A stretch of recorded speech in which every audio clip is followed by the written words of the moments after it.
ஒரு காலத்தில் நான் பார்த்தப்ப ஒரு நடிகராக இருந்தார். அந்த மாதிரி ஏதாவது பழைய முதல் அனுபவம் இருக்கா? கொஞ்சம் விஜயகாந்த் சார் ஒரு டீம் அப்படின்ற போது அடிக்கடி நம்ம எஸ்ஏ சார் ஷூட்டிங் போவோம்.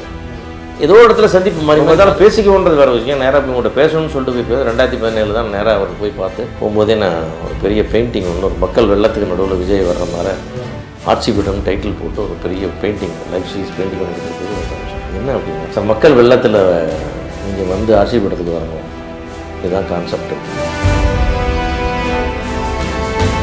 அதே மாதிரி ஒன்று சொன்னேன், நான் ரொம்ப விஜயகாந்த் சார் எதிர்பார்த்துட்டு இருந்தேன். அவர் உடல்நிலைக்கு ஒத்துழைக்கல. அடுத்தது யோசிச்சு பார்த்தா நிச்சயமாக நீங்கள் தான், அதுக்கப்புறம் எனக்கு ஆல்டர்னேட் தோணலை, நீங்கள் வந்து கேட்டிருக்கேன் அப்படின்னு சொன்னேன்.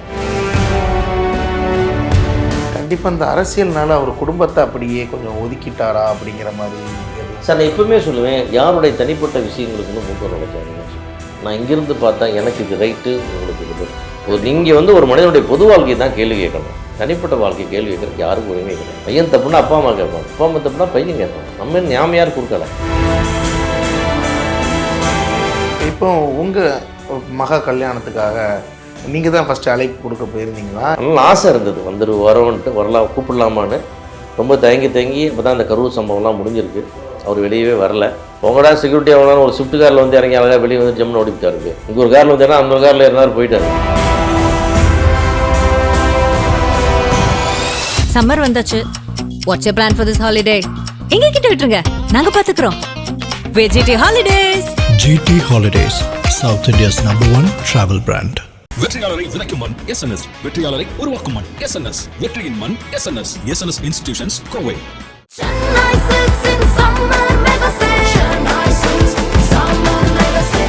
The Chennai Silks in Mega Summer Sale. திரையுலகினர் அப்படின்னாலே திரு விஜய் அவர்கள் திரையுலகம் பிரிக்கவே முடியாது. இப்போ அவங்க ஒரு அரசியல் பக்கம் போயிட்டாலுமே இன்றுமே என்றைக்குமே உங்களுக்கு ஒரு ஞாபகம் இருக்கும்ல, விஜய் அவர்கள் இப்போ அவர் முதலமைச்சராக இருக்கலாம், ஒரு காலத்தில் நான் பார்த்தப்ப அவர் ஒரு நடிகராக இருந்தார். அந்த மாதிரி ஏதாவது பழைய முதல் அனுபவம் இருக்கா உங்களை சந்தித்தது? நிறைய இருக்குது. அவர் வந்து ரொம்ப பிகினிங் ஸ்டேஜ்லேருந்தே நம்ம அடிக்கடி பார்ப்போம், நிறைய விழாக்களில் சந்திப்போம், ஷூட்டிங்கில் சந்திப்போம். அப்புறம் நான் கொஞ்சம் விஜயகாந்த் சார் ஒரு டீம் அப்படின்ற போது அடிக்கடி நம்ம எஸ்ஏ சார் ஷூட்டிங் போவோம். ஏதோ ஒரு இடத்துல சந்திப்பு மாதிரி பார்த்துட்டோம். பெரிய நட்புன்னு சொல்ல முடியாது, நம்மளுக்கெல்லாம் வந்து பார்த்துக்குறோம், அளவு சொல்கிறோம், பேசிக்கிறோன்ற மாதிரி தான் இருக்கும். அப்புறம் அவர் இன்னும் வளர அடிக்கடி நம்ம பார்க்கும்போது பேசும்போது நிறைய சந்திப்புகள் நடக்கும்போது விழாக்களில் சந்திக்கும் போதெல்லாம் பேசிகிட்டு இருப்போம். அப்புறம் அதெல்லாம் தாண்டி வந்து நான் ரொம்ப கரெக்டாக போய் அவரை பார்த்து பேசினதே வந்து இப்போ பார்த்தாலும் பேசிக்கோன்றது வேறு விஷயம். நேராக போய் உங்கள்கிட்ட பேசணும்னு சொல்லிட்டு போய் 2017 தான் நேராக அவர் போய் பார்த்து மீட் பண்ண வரேன்னா என்ன விஷயம் அப்படின்னு ஒரு ஜெகதீஷ் கேட்டார். சினிமா இல்லை, வேறு பர்சனலாக பேச வரேன்னு சொல்லுங்கள் அப்படின்னு சொன்னேன். ஓகே வாங்க அப்படின்னு சொன்னேன். போகும்போதே நான் ஒரு பெரிய பெயிண்டிங் ஒன்று, ஒரு மக்கள் வெள்ளத்துக்கு நடுவில் விஜய் வர்ற மாதிரி ஆட்சி பீடம் டைட்டில் போட்டு ஒரு பெரிய பெயிண்டிங், லைஃப் சைஸ் பெயிண்டிங் ஒன்று எடுத்துகிட்டு போய் ஒரு காமிச்சேன். என்ன அப்படின்னா சார், மக்கள் வெள்ளத்தில் நீங்கள் வந்து ஆட்சி பீடத்துக்கு வரணும், இதுதான் கான்செப்ட் அப்படின்னு. அந்த டைமில் தானே திரு விஜயகாந்த் அவர்கள் ரொம்ப உடல்நிலை அதனால் அரசியல் களம் ரொம்ப மோசமாக இருக்குது. எல்லாருமே ரொம்ப குழப்பமான சூழ்நிலை, லஞ்ச ஊழல் தலைவரித்து அடுத்து எந்த நியாயம் நடக்கலை. இது மக்களுக்கான ஆட்சிகளாக இல்லை. இதெல்லாமே வர்றதெல்லாம் நீங்கள் அரசியலுக்கு வரணும். ஏன் அப்படின்னாரு. இல்லை வரணும், ஏன்னா அந்த மாதிரி ஒரு லீடரை தான் நாங்கள் தேடிட்டுருக்கோம். ஒரு கரிஷ்மா இருக்கணும், அதுக்கு ஒரு டெடிக்கேஷன் இருக்கணும், உங்கள் மாதிரி ஒரு ஹார்ட் ஒர்க் இருக்கணும், ஒன்று நினச்சா சாதிச்சே தீர்றதுன்ற உங்கள்கிட்ட இருக்க அந்த விடாமுயற்சி சினிமாவில் எப்படி உங்கள்கிட்ட இருக்குதோ அந்த மாதிரி அரசியல் இருக்கும், நீங்கள் வரணும் அப்படின்னு சொன்னேன். அதே மாதிரி ஒன்று சொன்னேன், நான் ரொம்ப விஜயகாந்த் சார் எதிர்பார்த்துட்டு இருந்தேன். அவரோட உடல்நிலைக்கு ஒத்துழைக்கல. இப்போ அந்த நம்பிக்கையும் போயிடுச்சு. அதனால தான் வந்து அடுத்தது யோசிச்சு பார்த்தா நிச்சயமாக நீங்கள் தான், அதுக்கப்புறம் எனக்கு ஆல்டர்னேட் தோணலை, நீங்கள் வந்து கேட்டிருக்கேன் அப்படின்னு சொன்னேன். இந்த மாதிரி நிறைய பேர் கேட்குறீங்க, அப்புறம் சினிமா என்ன பண்ணுறதுன்னு கேட்டார். சினிமாவுக்கு யாரோ ஒருத்தர் வந்துக்கிட்டே இருப்பாங்க சார். இங்கே சினிமாவை காப்பாற்றி ஆன கண்டிஷன்லாம் ஒரு சினிமா இல்லை, யாரோ ஒருத்தர் ஏதோ பண்ணிகிட்டு இருப்பாங்க. ஆனால் தமிழ்நாட்டை இப்பொழுது காப்பாற்றி ஆகணுன்ற கண்டிஷன் ஒன்று இருக்கிறதா நான் ஃபீல் பண்ணுறேன் அப்படின்னு சொல்லி தான் அவர்கிட்ட சொன்னேன். அந்த டைமில் தான் திரு ரஜினிகாந்த் அவர்களும் அரசியலுக்கு வந்த டைமில் நான் அரசியல் இல்லை, அது ஒரு முடிவெடுக்காமையே போயிட்டு இருந்தது இல்லையா, இப்படியா அது ஒரு குழப்பத்திலே இருந்தது. அதனால் நான் வந்து அவர்கிட்ட போய் சொன்னோன்னே இந்த பேர் இப்படி தான் சொல்கிறீங்க, கொஞ்சம் டைம் கொடுங்க, யோசிச்சு சொல்கிறேன்னாரு. பழகிறதுல ரொம்ப இனிமையானவர் தான் சார். இனிமையானவர், இனிமையானவர், ஆனால் ரொம்ப பேச மாட்டார். அதுதான். அப்போ எப்படி சார் இப்போ இப்படி அப்படி சார் பேச சொல்லி கேட்பார். அதுதான் அவர்கிட்ட விஷயம். நீங்கள் வந்துட்டு எதுக்கு வந்துருக்கீங்கன்னு சொல்லி உங்கள் சப்ஜெக்ட் முதல்ல கேட்பார் ஃபஸ்ட்டு. வாங்க வந்துட்டீங்க பேசிட்டு அவ்வளோ சொல்லிட்டேன்னா சொல்லுங்க பாரு. இப்போ நீங்கள் சொல்லணும், நீங்கள் எவ்வளோ பேசணும். சரி நான் சொல்கிறேன் அப்படி உங்களை இன்டர்ப்டே பண்ண மாட்டார். கரெக்டாக ஃபுல்லாக கேட்பார் உங்களுடைய வெர்ஷன் என்ன அப்படி ஃபுல்லாக கேட்டுட்டு அது ஒரு சின்ன டைம் எடுத்து திங்க் பண்ணி அப்புறம் தான் பதில் வரும். அப்போ இப்போ நம்ம டோட்டலாக இப்போ பார்க்குற இந்த மீட்டிங்லாம் சுத்தமாக ஒரு ஏதோ ஒரு இது மாதிரிலாம் பார்க்குறோம். நம்ம அவங்க பேசுகிறதெல்லாம் நம்ம இப்படி தான் நம்ம பார்த்துருக்கீங்க, நிறைய பேர் சொல்கிறாங்க. இப்போ அப்படி தான் இருப்பார், நீங்கள் வேணால் பாருங்க. நீங்கள் ஆனால் அந்த ஸ்டேஜில் ஏறிட்டாலோ இந்த பதவி ஏற்கும் போதோ இல்லை சார், ஸ்டேஜில் அது ப்ரிப்பேர்டாக வர்றாங்க இல்லையா. ஸ்டேஜில் ஏறும்போது இதுதான் பேச போகிற முடிவு பண்ணி தான் வர்றாங்க. பதவி ஏற்கும் போது அதான் பதவி ஏற்கும்போது அந்த புரோட்டோக்காலே உடச்சிட்டா, பதவி ஏற்றா சைலண்டாக போயிடுவாங்க. அந்த மக்களுக்கு ஒரு செய்தி சொல்லணும்னு பேசி அதான் பேசிட்டார், விட்டாச்சு. 10 நாளாக பேசினாரா? இல்லை, இன்னும் நான் பேசல, வெயிட் அண்ட் சி. எனக்கு அந்த பதவியேற்பில் பேசுனதே எனக்கு ரொம்ப ஆச்சரியமாகவும் சந்தோஷமாக இருந்தது. இந்த மக்கள்லாம் எதிர்பார்க்குறாங்க என்ன பேசுவேன்னு சொல்லிட்டு. அப்போ தான் ஒரே விஷயம் சொன்னார், நான் தான் ஒரே ஒரு பவர் சென்டர்னார். அந்த ஒரு வார்த்தை தான் எனக்கு ஹைலைட். இந்த பவர் சென்டர் தான் எல்லா கவர்மெண்ட்டையும் கெடுக்கிறது. எந்த பவர் சென்டரில் நான் தான் அப்படின்னு சொல்லிட்டார். அதான் சொன்னேன், 108 விஜய் தானே வந்தாங்க, அப்புறம் பவர் சென்டர் ஒன்றா தானே இருக்க முடியும். அதை எல்லாருமே கூட இருக்கிற அனைத்து அமைச்சர்களும் ஒத்துக்கிட்டு அவரோட அழகாக ட்ராவல் பண்ணுறாங்க. விஜய் சாருக்கு கெட்ட பேர் பண்ணக்கூடாது, தலைவருக்கு கெட்ட பேர் பண்ணக்கூடாது, அவர் பேரை காப்பாற்றணும், அவரோட கொள்கைகளை காப்பாற்றணும். அதுதான் எல்லா அமைச்சருடைய நோக்கமாக இருக்கே தவிர யாருமே நான் யாரும் வந்து நிற்கல. இப்போ இவ்வளோ நாளாக நீங்கள் அவங்க கூடயே இருந்து பார்த்துருக்கீங்க, எல்லாமே தெரியுது திரு விஜய் அவர்களை பற்றி. கண்டிப்பாக இந்த அரசியல்னால அவர் குடும்பத்தை அப்படியே கொஞ்சம் ஒதுக்கிட்டாரா அப்படிங்கிற மாதிரி எதுவும்? சார் நான் எப்பவுமே சொல்லுவேன், யாருடைய தனிப்பட்ட விஷயங்களுக்கும் மூக்க நுழைக்காதீங்கன்னு சொன்னேன். நான் இங்கிருந்து பார்த்தா எனக்கு இது ரைட்டு, உங்களுக்கு இது லெஃப்ட்டு, புரியுங்களா? வியூ மாறும்.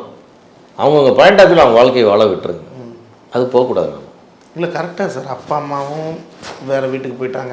சார் ஏன்னா எத்தனையோ வீட்டுக்கு சார் நான் இல்லை அதான் சொன்னேன், இது எல்லாமே இண்டிவிஜுவல்ஸ், அவங்களுடைய தனிநபர் முடிவு, தனிநபர் வாழ்க்கை. நீங்கள் வந்து ஒரு மனிதனுடைய பொது வாழ்க்கையை தான் கேள்வி கேட்கணும், தனிப்பட்ட வாழ்க்கை கேள்வி கேட்கறதுக்கு யாருக்கும் உரிமை கிடையாது. பையன் தப்புன்னா அப்பா அம்மா கேட்பாங்க, அப்பா அம்மா தப்புனா பையன் கேட்பாங்க. நம்ம ஞாபகம் யார் கொடுக்கலை, அதெல்லாம் நம்ம பேசவே கூடாதுன்றது என்னுடைய தீவிரமாக இவருக்குன்னு இல்லை, எந்த யாராக இருந்தாலும் தனிநபர் வாழ்க்கையை பற்றி பேசுறதுக்கு நம்ம யாருக்கும் ரைட்ஸ் கிடையாது. ஓகே, இப்போ உங்கள் மக கல்யாணத்துக்காக நீங்கள் தான் ஃபஸ்ட்டு அழைப்பு கொடுக்க போயிருந்தீங்களா? இல்லை நான் தான் கொடுத்தேன். ஓகே, கண்டிப்பாக அவங்களுக்கு கொடுக்கணும் வரணும் அப்படிங்கிறது முன்னாடி எப்படிங்க அவர் கொடுக்காம நான் போக முடியும்? ஆனால் கொடுக்க போகிறது கூட அதான் சொன்னேன், நிறைய பேட்டிகளை சொன்னேன். கொடுக்கும்போது கூட நம்ம வந்து எனக்காவது பார்க்கும்போது ஒரு வார்த்தை சொல்லவே இல்லை நம்மள்ட்ட, நான் அவர் நினைக்கக்கூடாதுன்றது தான் நான் நினச்சி போனேன். அவர் வருவான்னு எதிர்பார்த்து போகலை, அதனால் ஆசை இருந்தது வரோன்ட்டு வரலாம் கூப்பிடலாமான்னு ரொம்ப தயங்கி அப்போ தான் அந்த கரூர் சம்பவம்லாம் முடிஞ்சிருக்கு. அவர் வெளியவே வரல, தயங்கி கேட்டேன். சார் நீங்கள் வந்த சூழ்நிலை புரியுது, செக்யூரிட்டி ரீசன்ஸ்லாம், அதேமாதிரி நீங்கள் வந்தால் நல்லாயிருக்கும் அப்படின்னு. ரொம்ப அவங்களுக்கு ரொம்ப செட்டில் ஆகும். வந்தா என்ன வருவேன் அப்படின்னாரு. அப்போ ரொம்ப அப்செட்டாக இருந்தப்போ கூட ஒரு கொஞ்ச நாள் ஆயிடுச்சு, ஒரு மாதம் ஆயிடுச்சு வருவேனாரு. நான் எதிர்பார்க்கல, முந்தின நாள் தான் எனக்கு ஒரு தம்பி ஜெகதீஷ் வந்து எல்லாத்தையும் எடுத்து பார்த்ததுக்கப்புறம் தான் எனக்கு தெரிஞ்சுது. வந்தார், பெரும் மகிழ்ச்சி, பெரும் கௌரவம். அது வாழ்க்கையில் மறக்கவே முடியாது. என் மகளுக்கு வந்து பெரிய கிஃப்ட்டு. ஆனால் பிஃபோராக நடந்திருந்தால் கூட கண்டிப்பாக திரு விஜய் அவர்கள் வருவாங்கன்னு தெரிஞ்சிருக்கும். ஆமாம், இந்த எலெக்ஷன் டைம், இந்த கிரிட்டிக்கல் சுச்சுவேஷன் இல்லை. நானே அதுக்கப்புறம் சம்பவத்துக்கு அப்புறம் வெளியே வந்தாவே பயங்கர பூதகரமான பிரச்சனை இருக்கும், செக்யூரிட்டி பிரச்சனை இருக்கும். எப்படி வருவான்னு பார்த்தா, உங்களோட செக்யூரிட்டி ஆகலாம் ஒரு ஸ்விஃப்ட் காரில் வந்து இறங்கி அழகாக வெளியே வந்து ஜம்னு ஓடிவிட்டார். அப்படியே இங்கே ஒரு காரில் வந்தேன்னா அந்த ஒரு காரில் இருந்தார், போயிட்டார். ரொம்ப அழகாக பண்ணிட்டாங்க அந்த ஸ்கிரிப்டை, ரொம்ப பியூட்டிஃபுல்லாக பண்ணாங்க, அது அழகாக பண்ணாங்க. இன்னொரு ஃபோட்டோ ஒன்று பார்த்தேன் சார், அப்படி திரு விஜய் அவர்களை அப்படி அழகாக அப்படி வா அப்படின்ட்டு கண்ணத்தை பிடிக்கிற மாதிரி. எனக்கு கல்யாணத்துக்கு வந்துட்டார் இல்லையா, எனக்கு அது என்னால் எப்படி எக்ஸ்பிரஸ் பண்ணுறதுனே தெரில. நான் சொன்னேன், ரொம்ப சந்தோஷம் வரேன்னு சொன்னீங்க, வந்துட்டீங்க, சொன்னால் செய்வேன்ல என்னாரு. அதான் அந்த ரொம்ப எப்படி சொல்கிறது, என்ன படம்னு தெரியல நமக்கு, அப்படி சொல்லிட்டேன். அப்படி சார் ரீசெண்டாக கருப்பு படம் ரிலீஸ் ஆகிருந்துச்சு, அதில் பல பிரச்சனைகள், ஒரு நாள் ரிலீஸ் ஆகாமல் இருந்துச்சு, நீங்களும் நிறைய பேட்டிகள்லாம் கொடுத்தீங்க. அது என்ன சார் நடந்துச்சு சார்? இல்லை, கருப்பு படம் வந்து ரிலீஸ் அன்றைக்கி ஒரு சின்ன பிரச்சனை வந்துச்சு.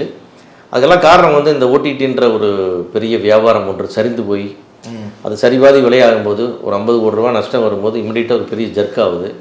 அதை எல்லா ப்ரொடியூசராலையும் உடனே சமாளிக்க முடியாது, எல்லாத்துக்கும் அது ஒரு கஷ்டமான சூழ்நிலை. அதை சரி பண்ணுறதுக்காக ஒரு நாள் டைம் எடுத்துருச்சு, அவ்வளோதான். மற்றபடி வேறு ஒன்றும் பிரச்சனை இல்லை. ஆனால் அதெல்லாம் தாண்டி அந்த படம் இவ்வளோ பெரிய வெற்றியானது, தமிழ் சினிமாவுக்கு பெரிய பூஸ்ட்டு. சூர்யா சார் கேரியர்லேயே இவ்வளோ பெரிய ஹிட், ஒரு 300 கோடி ரூபா வசூல் பண்ணுற படத்தை கொடுத்துருக்காங்க. சார்ஜே பாலாஜி ஒண்டர்ஃபுல்லாக ஒரு படத்தை கொடுத்துட்டாரு. ஏன் சார் அந்த ஒரு நாள் ரிலீஸ் ஆகலை, அடுத்த நாள் ரிலீஸ் ஆகலை, அந்த மாதிரி ஒரு சோகமான அழுகை, அது எதுக்காக அவ்வளோ? இல்லை, அது இந்த கலைஞர்கள்லாம் கொஞ்சம் அதிகமாக இருப்பாங்க. அதே சரி, அந்த ரிலீஸ் ஆகாத பாதிப்பு ப்ரொடியூசருக்கு, அவனுடைய லாப நஷ்டங்கள் ப்ரொடியூசருக்கு. ப்ரொடியூசர் உள்ளுக்குள்ளே அடுத்து ரத்தம் வடிய தான் 2 நாள் நாங்கள் அதை வேலை பார்த்துட்டு இருக்கோம். கலைஞர்களுக்கு எமோஷனல் என் படம் இன்றைக்கி தேட்டரில் போய் பார்த்துருக்கணும். உங்கள் படம் பார்த்துருக்கணும். உங்கள் படத்துடைய நிலைமை என்னன்றது எங்களை தெரியும். இது வந்து ஆர்ஜே பாலாஜி மேலே எந்த தப்பும் இல்லை, அவருக்கு இந்த டிலேக்கு எந்த சம்மந்தம் இல்லை. ஆனால் வியாபாரம் என்பது ஒரு 100 கோடி ரூபா விற்கிற படம் 50 கோடி ரூபா அடித்து ஓட்டிட்டு அப்படின்னா அந்த 50 கோடி 2 லட்சத்தை யார் தாங்க போகிறது? அது அந்த அந்த தாக்கம் கொஞ்சம் வரத்தான் செய்யும். அதனால தான் அந்த ஆர்ஜே பாலாஜி அவரோட அந்த தேட்டரில் அந்த படத்தை பார்த்துட்டு ஃபஸ்ட் ஷோ கூட்டம் ஹிட் அப்படிங்கிறது அந்த ஒரு கத்துனது எல்லாம் அதோட வெளிப்பாடு தானே? வெளிப்பாடு தான். போராட்டம் இருந்திருக்குமா சார்? ஒவ்வொரு படத்துக்குமே இது போராட்டம். இனிமேல் நிறைய படங்களுக்கு அந்த போராட்டம் வரும். என்ன காரணம்? அந்த ஓடிடியோட சரிவு வந்து எல்லா படத்தையும் வந்து டிஸ்டர்ப் பண்ணும், எல்லா படம் வியாபாரத்தையும் பாதிச்சிருக்கு.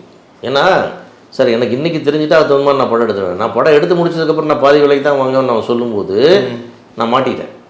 இப்போ எங்கே போய் வைக்கிறது? இது நம்ம இந்த பிரச்சனைகள்லாம் தீர்க்கறதுக்கு தானே தயாரிப்பாளர் சங்கம் அதெல்லாம் இருக்குது. அப்புறம் சங்கம் பணம் கொடுக்க முடியாது. சங்கம் வந்து பிரச்சனையை தீர்க்கும்.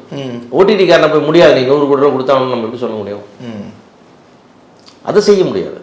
பிரச்சனை என்பது டெக்னீஷியன்களை தகராறு வந்தாவோ, மிஸ் அண்டர்ஸ்டாண்டிங் பிரச்சனை வந்தாவோ, கால்ஷீட் பிரச்சனை இருந்தாவோ அதை தான் சரி பண்ண முடியும். நம்ம வருமுன் காப்பதே சிறந்தது அப்படிங்கிற மாதிரி வருமுன் காப்பது சார். இனிமேல் எடுக்கிறவங்க தயாராகிடுவாங்க. அதுதான் கேட்குறேன். இப்போ ஏன் நடிகர் நாங்கள் பர்சன்டேஜ் பேசிஸில் கூப்பிட்றோம்? அப்போ வியாபாரம் இறங்கி போச்சு, பழைய சம்பளம்லாம் கொடுக்க முடியாது, உனக்கு வேணா பாதி சம்பளம் வாங்கிக்க, மீதியே ப்ராஃபிட்டில் வாங்கிக்க, நீ கேட்குற சம்பளம்லாம் இனிமேல் கொடுக்க முடியாது. நம்ம ஏன் சொல்கிறோம்? இதுக்கு தான் சொல்கிறோம். இதே மாதிரி தான் சார் இது தயாரிப்பாளருக்கு ஒரு பிரச்சனைனாலும் என்றைக்குமே பாதிக்கப்பட்ட மக்களுக்கு என்றைக்குமே துணையாக நிற்பார் திரு கே ராஜன் அவர்கள். அவருடைய சமீபத்திய இழப்புங்கிறது கிட்டத்தட்ட திரைத்துறையினர், ப்ரொடியூசர்ஸ் எல்லாருக்குமே பெரிய இழப்பு. முக்கியமாக உங்கள் தயாரிப்பாளர் சங்கம் அவங்களுக்கு எவ்வளோ பெரிய இழப்பு சார்? இல்லை அதாவது சார் இந்த எல்லாத்தையும் தாண்டி ஒரு நேர்மையான மனிதன் இழப்பு. ஏன்னா ராஜன் சாரை பற்றி நிறைய கான்ட்ரவர்சி இருக்கும், கத்துவார், சண்டை போடுவார், ஆனால் நேர்மை இருக்கும். அவருடைய இறப்புக்கு வந்து அவங்க குடும்பத்தார் சொல்கிற காரணங்களையும் நம்ம எடுத்துக்கணும். அதெல்லாம் தாண்டி அவருடைய தனிமை, முதுமை, உடல்நிலை எல்லாமே ஒரு காரணம். ஏன்னா அவர் வந்து எதுக்கும் பயந்து போய் முடிவெடுக்கிற ஆள் கிடையாது. அந்த மாதிரி கேரக்டரில் அவர் எதுக்கு பயந்து போகிற, தன்னோட உடல்நிலைக்கு வந்து எல்லோரும் பயந்தாங்க. வியாதி வந்ததுக்கப்புறம் அதை சமாளிக்கிறதுக்கு நான் மாவீரன் வந்தால் கூட எனக்கு ஒரு பிரச்சனை நம்ம எப்படி தீர்க்க போகிறோம்? ஸோ அதை தீர்க்க முடியல அவர்னால. நான் ஒரு 3 மாதங்களுக்கு முன்னாடி பார்த்தோம், என்னென்ன வெளியே வரலப்பா, ரொம்ப உடம்பு முடியல, கால் வலி, வர முடியல அப்படின்னாரு. அந்த மாதிரி இயற்கையாக அவருடைய பிரச்சனைகள், வயது காரணமாக வர்ற பிரச்சனைகள், தனிமை, மனச்சோர்வு இதெல்லாம் இருக்குது. இதெல்லாம் தாண்டி நிறையா கொடுத்த இடத்துல வரலைன்றதும் உண்மை. அவர் வீட்டிலேருந்து கிளம்புறப்ப கூட அந்த விநியோகஸ்தர் சங்கம் வந்து உட்காந்து பார்த்துட்டு அது ஒரு விருத்தியில் உச்சத்தில் தான் வந்திருக்காருன்றாங்க. அவர் டிரைவர்கிட்ட நான் விசாரித்தேன். அப்படி வந்து பார்த்துட்டு கடைசியாக நான் இருந்து பார்த்துட்டு போயிடுறேன்ட்டு தயாரிப்பாளர் சங்கமோ சம்திங் விநியோகஸ்தர் சங்கமோ 2 இடத்துக்கும் வந்துட்டு தான் அந்த அடையார் அந்த 6 பிரிட்ஜுக்கு போய் விழுந்து இறந்துருக்காரு. அப்படிங்கிறப்ப அது இல்லை, அதான் சொல்கிறேன் சார். இது வந்து அதான் சொன்னேன், இது வந்து அவர் கோலை இல்லை, பெரிய தைரியமான ஆசாமி. அதையெல்லாம் தாண்டி ஒரு முடிவு எடுக்கணும்னா நிறைய டிப்ரெஷன், என்ன சொல்கிறது, வருத்தங்கள் தான், விரக்தி தான் காரணம். விரக்தி வந்து தனிமை ஒரு விரக்தி, வியாதி ஒரு விரக்தி, சில பேர் கொடுத்தவங்க நம்பி கொடுத்தவங்களாம் தரலையேன்ற ஒரு ஏமாற்றம், எல்லாமே சேர்ந்துருச்சு. ஒரு காரணம் இல்லை அதில். பட் எப்படி இருந்தாலும் இழப்பு தான், மாபெரும் இழப்பு. எவ்வளோ பெரிய போல்டான மனுஷன் சார். நம்ம இப்போ திரு யோகி பாபா அவர்கள் ஸ்டேஜில் இருக்கும்போதாக இருக்கட்டும், தனுஷ் சார் ஸ்டேஜில் இருக்கும்போது எதுக்கு நீங்கள்லாம் இவ்வளோ சம்பளம் வாங்குனீங்கன்னா தயாரிப்பாளர்கள்லாம் பாவம் இல்லையா? இப்படி சொல்கிறது வந்து அவங்க நயன்தாராவாக இருக்கட்டும் இவ்வளோ சொல்கிறாங்க. அந்தளவுக்கு போல்டான ஆள் எப்படி விழுந்தாங்க? இப்படி ஒரு நம்ம தற்கொலை பண்ணணும் அப்படிங்கிற அந்த எண்ணமே எப்படி வந்திருக்கும் அவருக்கு? ரொம்ப நம்ப முடியாமல் இருக்குது. கண்டிப்பாக ரொம்ப வருத்தமான விஷயத்து. எனக்கு பர்சனலாக எனக்கு ரொம்ப வருஷம் நீண்ட வருடங்களாக என்னோட பழகினவர் மிஸ் பண்ணுறோம் கண்டிப்பாக. இதுக்கு அவரோட இடத்த இனி யாராலும் நிரப்ப முடியல. அப்படி ஒன்றும் இல்லை சார் சொல்கிறது. அவர் இடம் சொல்ல முடியாததை, அவர் ஒரு போராளி. அவர் வந்து பாதிக்கப்பட்ட மக்களுக்கு எப்பவுமே யார் போய் என்ன இந்த மாதிரி பிரச்சனை டம்னு இறங்கிடுவார். அதில் என்னென்ன முன்பின் விளைவுகள்லாம் யோசிக்க மாட்டார், நிறையா இறங்கி செய்வார். அவர் ஒரு ரேரான மனிதன். அந்த மாதிரி வந்து ரொம்ப ரேர் அப்படி ஆளுகளை பார்க்குறது நீங்கள். Okay sir. இறுதியாக அவங்க குடும்பத்தோட நானே பேட்டி எடுத்திருக்கேன். கிட்டத்தட்ட ஒரு 10 கோடி கிட்ட ஏமாற்றிட்டாங்க. ஆந்திராவோட துணை முதலமைச்சரே படம் எடுத்து அவரை படம் எடுத்தவங்க அப்படின்னு தயாரிப்பாளர் மேலே ஒரு குற்றச்சாட்டை வச்சுருக்காங்க. அதை மீட்டு தரணும் அப்படின்ட்டு தயாரிப்பாளர் சங்கத்துலேயுமே அவங்க மனு மாதிரி கொடுத்துருக்காங்க. முறையான டாக்குமெண்ட்ஸ் இருந்ததுன்னா கண்டிப்பாக கூப்பிட்டு பேசி என்ன ஹெல்ப் பண்ண முடியுமோ கண்டிப்பாக எங்களோட டியூட்டி பண்ணணும். அது என்னங்கிறது கண்டிப்பாக அவங்களோட பேசுவோம். நம்ம நம்ம அதில் நமக்கு என்ன மாற்றப்பட்ட கருத்து யாராவது தரணும்னா ப்ராப்பராக டாக்குமெண்ட்ஸ் இருந்ததுன்னா நம்ம கூப்பிட்டு பேசி அதை எவ்வளோ தூரம் வாங்கி தர முடியுமோ கண்டிப்பாக அந்த குடும்பத்துக்கு வேண்டியதை நம்ம செய்யணும். அட்லீஸ்ட் குறைஞ்சபட்சம் அவருக்கு எதுவும் செய்ய முடியல, அந்த குடும்பத்துக்காக செய்யணும் அப்படிங்கிறது. நன்றி சார். தேங்க்யூ. சம்மர் வந்தாச்சு. What's your plan for this holiday? எங்க கிட்ட விட்டுருங்க, நாங்க பாத்துக்கிறோம். VGT holidays. GT Holidays, South India's #1 travel brand. வெற்றியாளரை விதைக்கும் மண் எஸ்என்எஸ், வெற்றியாளரை உருவாக்கும் மண் எஸ்என்எஸ், வெற்றியின் மண் SNS, SNS institutions Kovai. Chennai Silks in summer mega sale. Chennai Silks summer mega sale. The Chennai Silks in Mega Summer Sale.